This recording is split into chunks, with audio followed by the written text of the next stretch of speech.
Welcome to Sleepy Stories, the place where stories aren't meant to be finished. I'm Arthur, and tonight I'll be reading you a relaxing, sleepy story written by Pumby. Tonight's gentle tale takes us aboard a mysterious train that travels through misty landscapes on the most peaceful of journeys.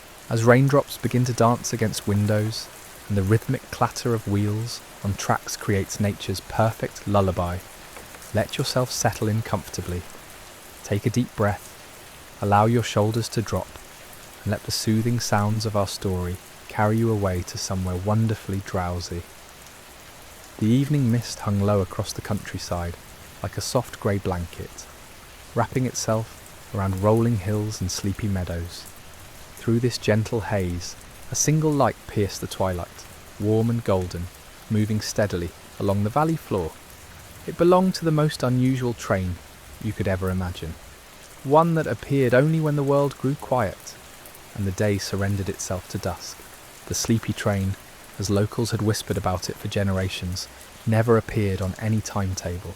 Its carriages were painted in deep midnight blue, with brass fittings that gleamed softly in the lamplight. Wisps of steam curled lazily from its chimney, not the harsh white clouds of ordinary locomotives, but gentle puffs that seemed to carry the scent of chamomile and lavender into the cooling air. Tonight, as the first drops of rain began to tap against the earth, the train pulled slowly into Drowsington Station, a tiny platform that existed in that magical space between sleep and waking. The station master, an elderly gentleman with silver whiskers and kind eyes, emerged from his cosy office carrying an old-fashioned lantern. He had been expecting this arrival, though he could never quite remember when or how he knew the train would come. The carriages came to rest with the softest sigh, as if the train itself was settling down for a peaceful nap. Steam hissed gently from beneath, creating small clouds that danced around the platform like friendly spirits welcoming weary travellers. The windows of the train glowed with the warmest amber light, and through the glass you could glimpse the most comfortable seats imaginable. Deep velvet cushions in shades of forest green and burgundy, each one positioned perfectly for gazing out at the passing countryside.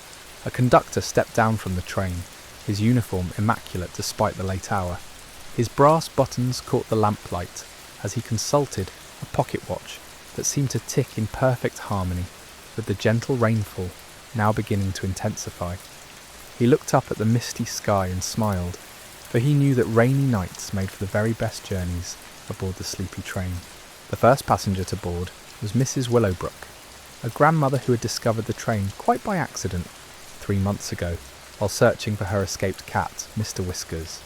She had been wandering through the countryside in her dressing gown and slippers when she spotted the warm glow moving through the mist.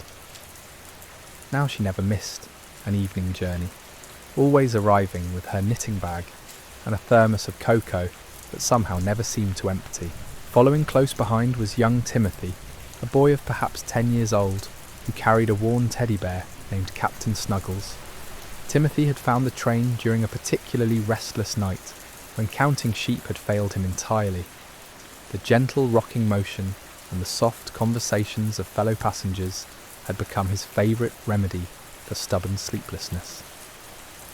As the rain began to fall more steadily, creating a melodious percussion against the station's tin roof, more passengers appeared from the mist. There was Professor Nightingale, who specialised in the study of dreams and always brought along fascinating books about the mysteries of sleep. Miss Buttercup arrived with her basket of freshly baked cookies that smelled of cinnamon and vanilla, filling the air with the most comforting aromas. Even old Mr. Sanderson, the village clockmaker, shuffled aboard with his collection of softly chiming timepieces that somehow never disturbed anyone's peace. The conductor helped each passenger find their perfect seat, understanding instinctively exactly where each traveller belonged. Mrs. Willowbrook settled into her usual spot by the window, where she could watch the raindrops race down the glass, while her knitting needles clicked in a soothing rhythm. Timothy curled up in a corner seat with Captain Snuggles tucked safely under his arm, already feeling his eyelids growing deliciously heavy. As the last passenger found their place, the conductor pulled out his silver whistle and gave the softest toot, barely more than a whisper, that somehow conveyed readiness to depart. The engine responded with a gentle chuff, and the train began to move forward into the rainy night with the smoothness of a boat gliding across still water. The wheels found their rhythm immediately, creating that hypnotic clickety-clack that has lulled countless travellers into peaceful slumber. But this was different from ordinary trains. Each beat seemed perfectly timed to match a relaxed heartbeat. Each gentle sway designed to rock passengers like babies in the most comfortable cradle imaginable. Through the windows, the countryside rolled past in a dreamlike sequence of soft shapes and muted colours. Rain-soaked meadows shimmered in the moonlight, their grass bending gracefully in the evening breeze. Ancient oak trees stood like gentle guardians along the route, their branches swaying in a slow dance that matched the train's peaceful progress. Occasionally, a sleepy village would appear through the mist, its windows glowing warmly as families settled in for the night. The train followed no map and kept to no schedule, choosing instead to meander along tracks that appeared wherever the journey needed to go. Sometimes the route curved around a tranquil lake, where swans glided silently across the dark water. Other times, it climbed gently through rolling hills dotted with sheep who barely lifted their heads as the quiet carriages passed by. Inside the train, conversations flowed in the softest whispers, if at all. Passengers found themselves naturally speaking in hushed tones, sharing gentle stories or comfortable silences. Mrs. Willowbrook's knitting needles created their own peaceful percussion, while Professor Nightingale occasionally shared fascinating tidbits about the science of sleep in his most soothing voice. Miss Buttercup moved quietly through the carriages, offering her warm cookies to anyone who might enjoy a bedtime treat. The cookies seemed to have magical properties, filling each passenger with a sense of deep contentment and drowsy satisfaction. Even the most restless travellers found their thoughts beginning to slow, their breathing deepening as the train's gentle motion worked its sleepy magic. The rain continued its steady patter against the windows, creating the most perfect white noise to accompany the train's rhythmic progress. Drops traced lazy paths down the glass, each one catching and reflecting the warm light from within the carriages. The sound was neither too soft nor too loud, but exactly the right volume to encourage peaceful thoughts and drowsy contemplation. As the sleepy train continued its mysterious journey through the rainy night, carrying its passengers deeper into the countryside and further away from the concerns of the waking world, the gentle rocking motion and soothing sounds began to work their inevitable magic.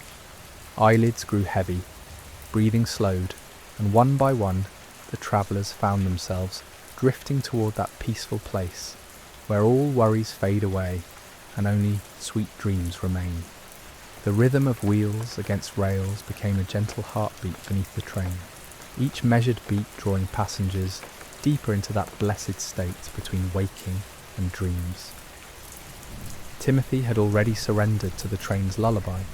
His small frame curled against the plush velvet seat with Captain Snuggles held close to his chest. His breathing had synchronized perfectly with the rain's gentle percussion, creating a harmony that seemed to encourage even the most wakeful minds to release their hold on the day. Mrs. Willowbrook's knitting had slowed to match the train's unhurried pace, her needles moving with the same deliberate rhythm as the wheels below. The soft wool in her hands, a pale lavender that seemed to capture the very essence of twilight, gradually transformed into something warm and comforting, though she paid little attention to what pattern might emerge. Her focus had shifted entirely to the hypnotic dance of raindrops on her window, each one following its own meandering path toward the bottom of the glass. Professor Nightingale had closed his book of dream studies, finding that the train itself provided far better research than any written word could offer. He watched with scholarly fascination as his fellow passengers succumbed one by one to the vehicle's soporific influence, noting how their shoulders relaxed, how their faces softened, how even their posture seemed to melt into the embracing seats. The transformation was remarkable, Busy minds finding peace, restless bodies discovering stillness, all through the simple magic of motion and sound. The train curved around a bend where an old stone bridge crossed a babbling brook, the water below adding its voice to the evening's gentle symphony. Through the rain-misted windows, passengers could glimpse ancient willows trailing their fingers in the current, their branches swaying in that same drowsy rhythm that seemed to govern everything in this peaceful realm. A family of ducks had taken shelter beneath the bridge's arch, their heads tucked beneath their wings in perfect demonstration of nighttime surrender. Miss Buttercup continued her quiet rounds, though her basket seemed to refill itself as if by magic. The cookies she offered now carried hints of honey and chamomile, each bite releasing warmth that spread from stomach to fingertips to the very tops of drowsy heads.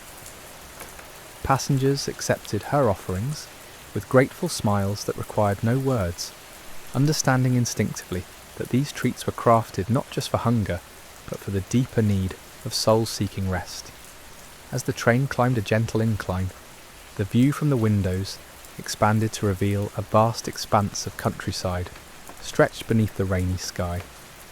Rolling hills extended into the distance like sleeping giants covered in soft green blankets, their curves gentle and inviting. Here and there, a farmhouse window glowed amber against the darkness, suggesting other souls settling into evening routines. Perhaps a family gathered around a fireplace, children being tucked into bed with stories, elderly couples sharing quiet cups of tea. The sleepy train's whistle gave the softest call, barely more than a sigh that drifted across the landscape. It was not a sound of arrival or departure, but rather an acknowledgement of the night itself, a greeting to the rain, the sleeping fields, the dreaming trees. The note lingered in the air like incense, adding its own layer to the complex tapestry of sounds that wrapped around the train like an auditory embrace. Inside the carriages, the brass fixtures had dimmed to their most gentle glow, casting everything in honeyed shadows that encouraged closed eyes and slowing thoughts. The seats seemed to adjust themselves to each passenger's needs, becoming softer here, more supportive there, as if the train itself possessed an intelligence dedicated entirely to comfort. Even the air felt different, warmer, more fragrant with hints of jasmine and vanilla that seemed to emanate from the very fabric of the seats.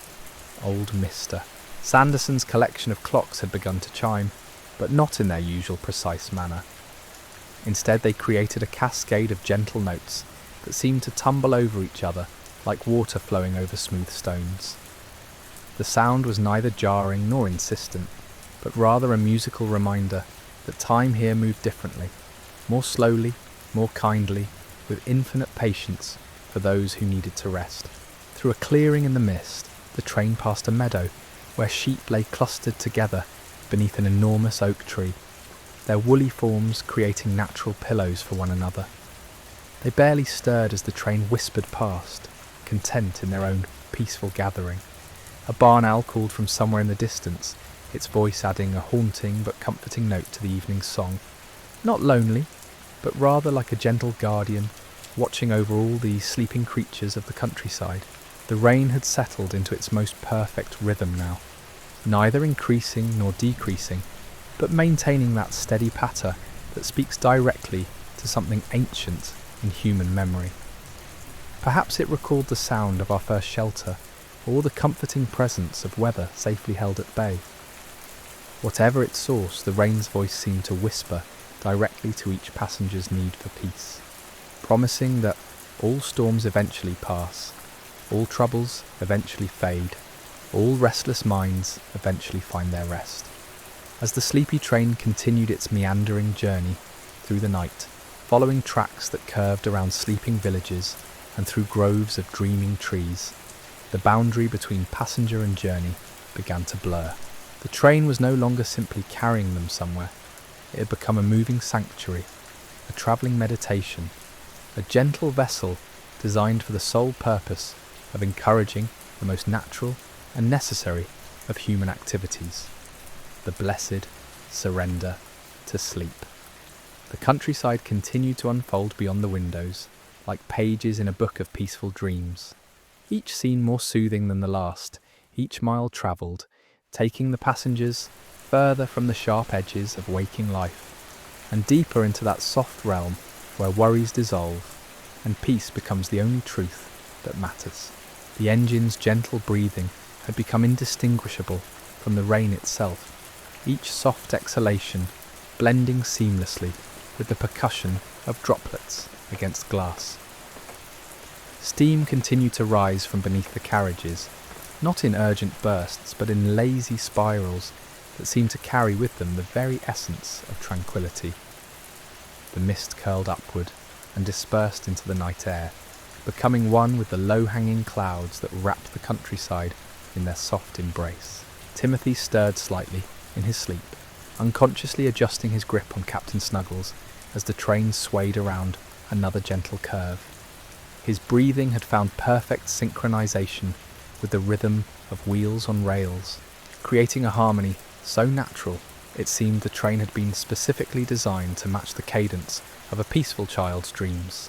The teddy bear, worn smooth by years of nighttime comfort, seemed to emanate its own warmth in the amber glow of the carriage.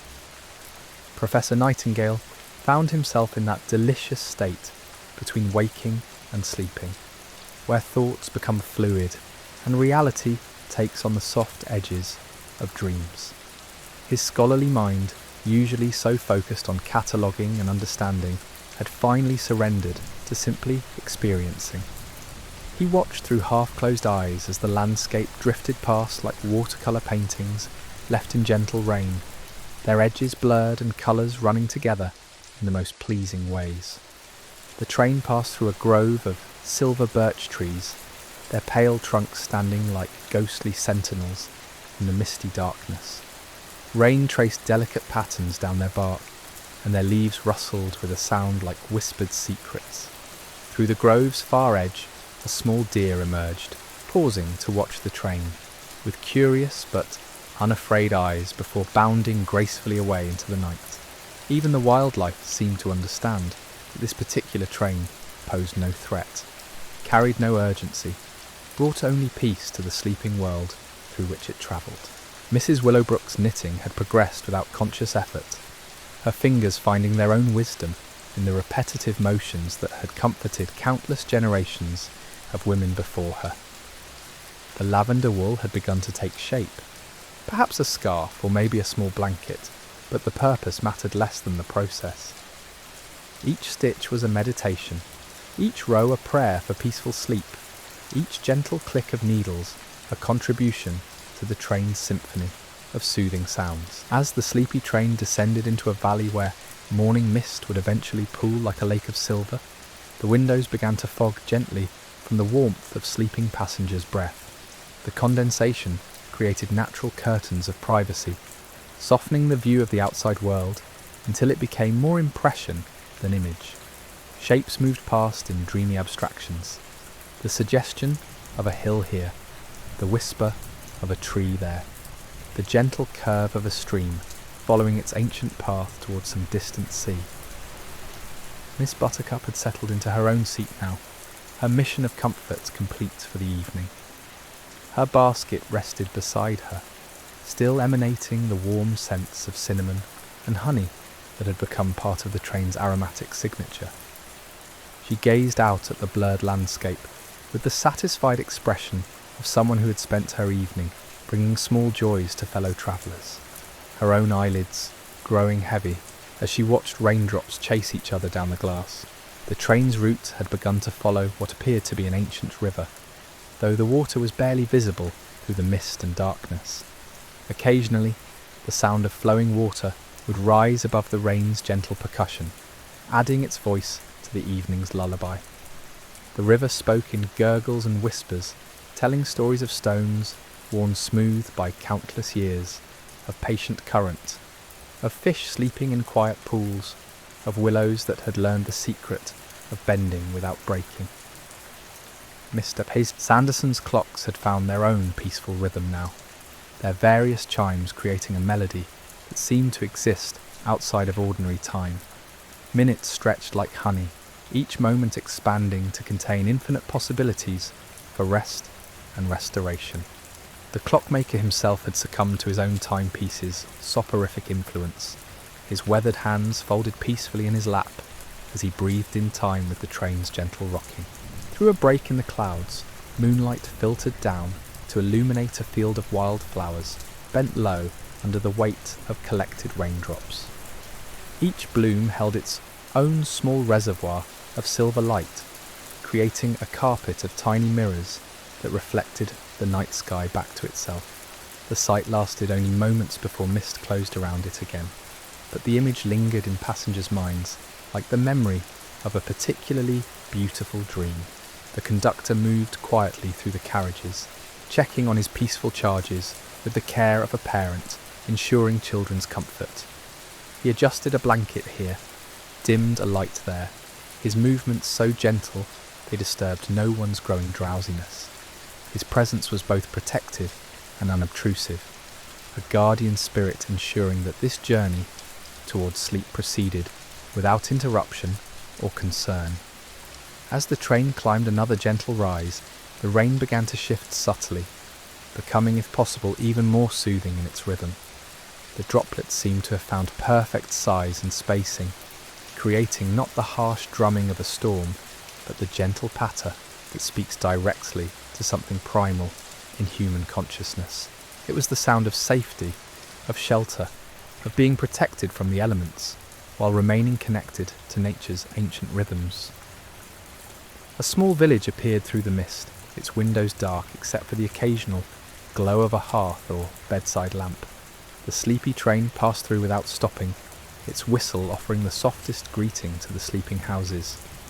In return, a church bell somewhere in the village centre gave a single, drowsy chime, not marking any particular hour, but simply acknowledging the passage of peaceful time in a peaceful place. The carriages swayed gently as the train navigated a series of easy curves that followed the natural contours of the land. Each movement was calculated for maximum comfort, designed to encourage that blissful state where the boundary between self and motion dissolves entirely. Passengers found themselves becoming part of the train's rhythm, their heartbeats synchronizing with its mechanical pulse, their breathing matching its steam-driven sighs. Through the fogged windows, the suggestion of a bridge appeared, an ancient stone structure that had carried travellers across this same valley for centuries. The train's wheels found a different rhythm as they crossed the weathered stones, creating a deeper, more resonant percussion that seemed to echo up from the very foundations of the earth. Below, water rushed over rocks in a timeless pattern that had soothed countless generations of listeners into peaceful sleep. The air inside the carriages had taken on an almost magical quality, thick with contentment and the subtle fragrances that seemed to emanate from the train itself.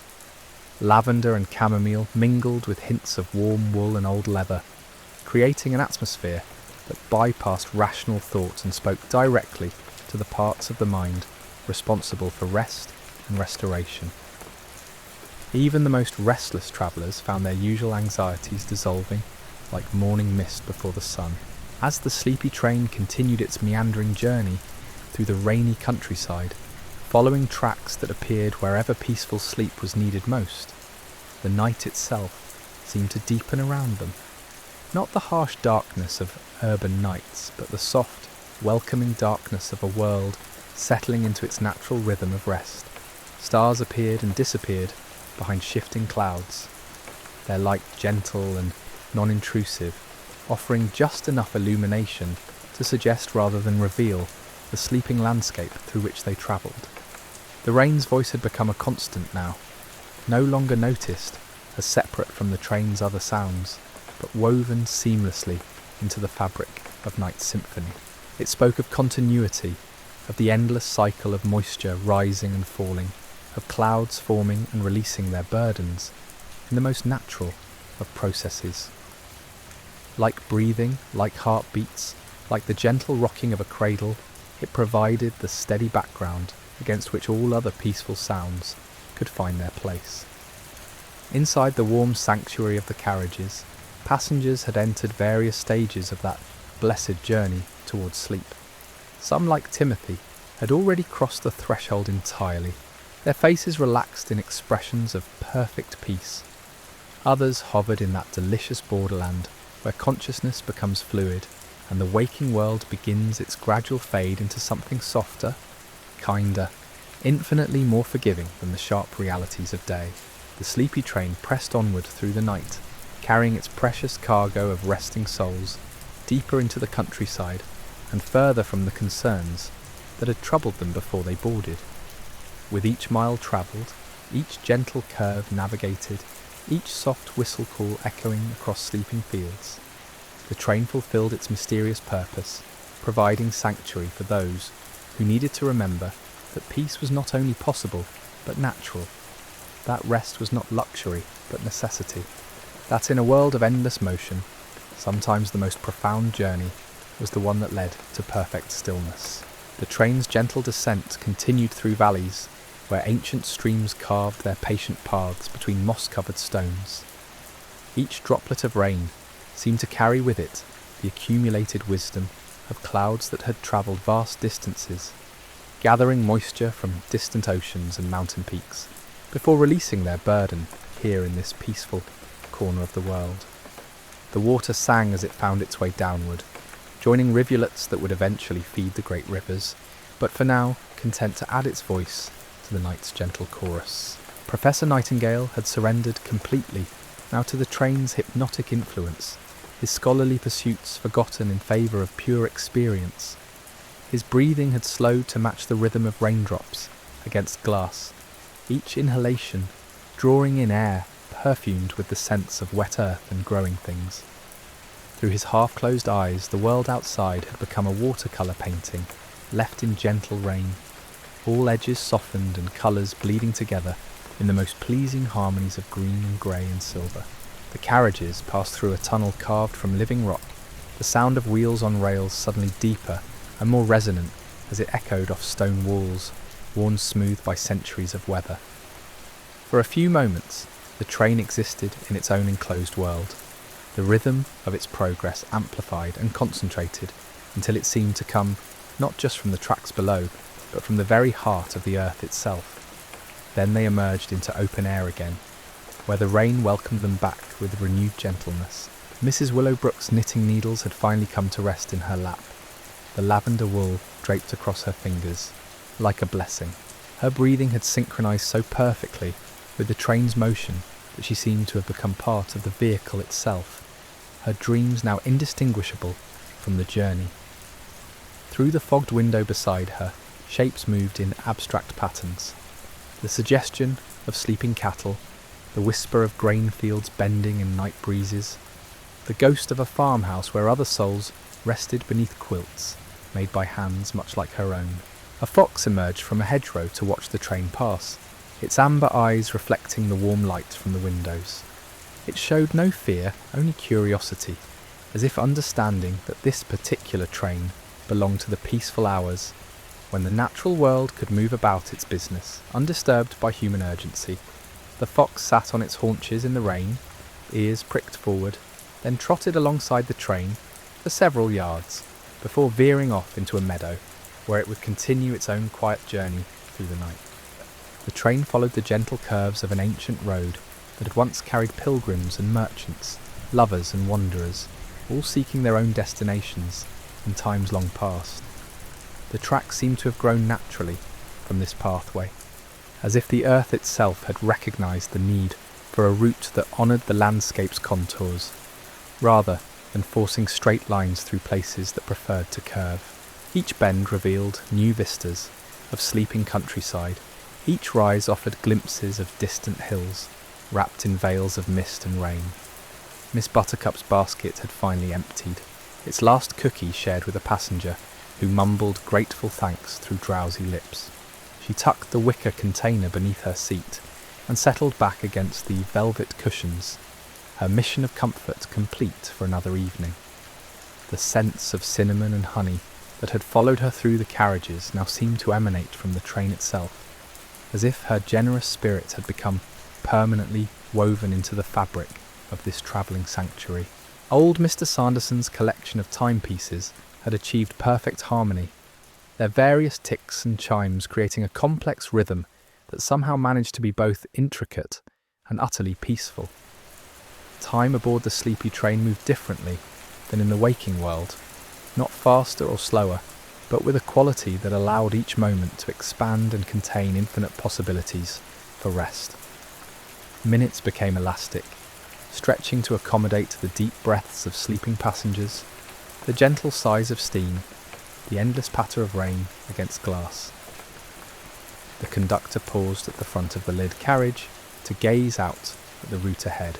Through the rain-streaked windscreen, he could see the tracks curving around a grove of ancient oaks, their massive trunks dark and solid against the shifting mist. These trees had stood here for centuries, watching over countless travellers, offering their silent blessing to all who passed beneath their spreading branches. Tonight they seemed especially protective, their leaves rustling in harmonies that complemented the rain's gentle percussion. As the train entered the oak grove, the sound changed subtly. The rain striking leaves created a different music than rain on open ground, softer, more filtered, like nature's own wind chimes swaying in evening breezes.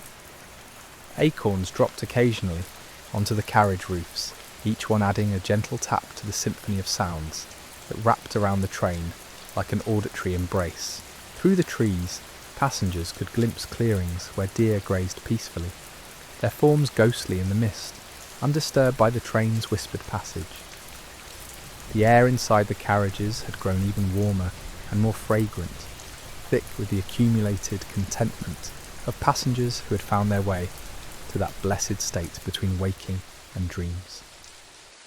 Conversations had ceased entirely now, replaced by the gentle sounds of peaceful breathing, the soft rustle of fabric as someone shifted in their sleep, the barely audible whisper of turning pages as dreams wrote themselves across sleeping minds. Timothy had curled into an even smaller ball, Captain Snuggles held so close that the teddy bear seemed to breathe in rhythm with its young owner. His face wore the expression of perfect peace that only children achieve in deepest sleep, unmarked by the worries that would eventually come with age. For now, there was only the train's gentle rocking, the rain's steady patter, and dreams filled with adventures that required no courage because they contained no danger, only wonder. The train crested a gentle hill and began its descent toward a valley where morning would eventually bring mist rising from a hidden lake. Through the rain, passengers could glimpse the water's dark surface, so still it perfectly reflected what little light filtered through the clouds. A family of swans had taken shelter near the shore, their long necks curved in graceful question marks as they dozed with heads tucked beneath their wings. Even these creatures seemed to understand that night was for rest, that motion could wait for morning, that peace was the natural state of all living things when darkness fell. The tracks followed the lake's shoreline for several miles, the train's reflection wavering in the dark water like something from a fairy tale. Occasionally a fish would rise to the surface, creating concentric circles that spread outward until they reached the reedy margins, where herons stood motionless as statues, waiting with infinite patience for whatever the lake might offer. The whole scene spoke of timeless rhythms, of natural cycles that continued regardless of human concerns, of the deep peace that came from accepting one's place in the eternal dance of rest and motion. As the sleepy train continued its endless journey through the rain-soaked countryside, carrying its precious cargo of dreaming souls deeper into the realm of perfect rest, the night embraced them all with infinite tenderness. The gentle rhythm of wheels on rails had become indistinguishable from heartbeats, the rain's whispered lullaby now part of each passenger's breathing, the warm glow of amber light, a protective cocoon against all the sharp edges of the waking world. And so the train rolled onward through mist and dreams, following tracks that led nowhere and everywhere at once, reminding us all that sometimes the most important destination is simply the peaceful journey towards sleep itself.